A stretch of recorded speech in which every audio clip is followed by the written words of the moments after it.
रत्न तिच्या पोटी जन्माला आले. शहाजी राजांच्या स्वतंत्र राज्य स्थापनेच्या स्वप्नाला मूर्त रूप देण्यासाठी तिने शिवबाचे आयुष्य घडवले, त्यांच्यावर योग्य संस्कार केले. शिवरायांना प्रेरणा आणि मार्गदर्शन देऊन स्वराज्य नगरी स्थापन केली. आपल्या पतीची स्वराज्य स्थापनेची महत्वाकांक्षा पूर्ण करणारी ही जगातली पहिली स्त्री आहे. अशी ही वीर पत्नी विश्ववंद राष्ट्रमाता जिजाबाई.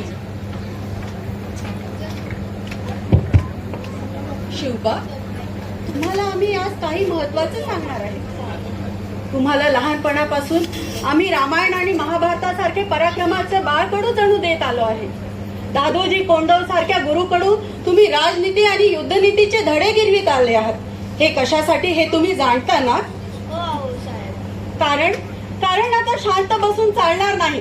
त्या निजामशाह आणि आदिलशाह सारख्या जुलमी मुघलांना बिमोड करायचा वेळ आलेला आहे. आपल्याच मातीत, आपल्याच रयतेवर, आपल्याच धर्मावर अन्याय करणाऱ्या या मुघलांना मराठ्याचा पराक्रम दाखवण्याची वेळ आता आलेली आहे. राजे, नेहमी लक्षात असू द्या, ना वाकायचे ना झुकायचे, ना वाकायचे ना झुकायचे, अन्यायाविरुद्ध पलटून वार करायचे, सन्मानाने जगायचे आणि सन्मानानेच मरायचे. राजे, तुम्ही आता सज्ञान झालेले आहात. अन्यायाविरुद्ध कसे लढावे हे तुम्ही जाणता. मनात आणाल ते उभं करायची हिंमत तुमच्यात आहे. नव्हे, तो तुमच्या कुंडलीचा योग आहे. पण जेही कराल ते श्रद्धेने आणि हिमतीने करा.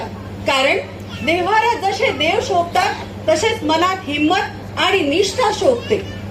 पण ह्या मनाला कल्पनेची भीती मात्र घालून देऊ नका. राजे, स्वराज्याची व्हा प्रेरणा तुम्ही, राखा महाराष्ट्राचा मान. स्वराज्याची व्हा प्रेरणा तुम्ही, राखा महाराष्ट्राचा मान. गुलामगिरीतून मुक्त करा या रयतेला, दाखवा जगाला हिंदवी स्वराज्याची शान, दाखवा जगाला हिंदवी स्वराज्याची शान. काढा ती तलवार. आमचे आशीर्वाद सदैव तुमच्या पाठीशी आहे. औक्षवंत व्हा, यशस्वी व्हा, शत्रूंचा नायनाट करा. जय भवानी. जय शिवाजी.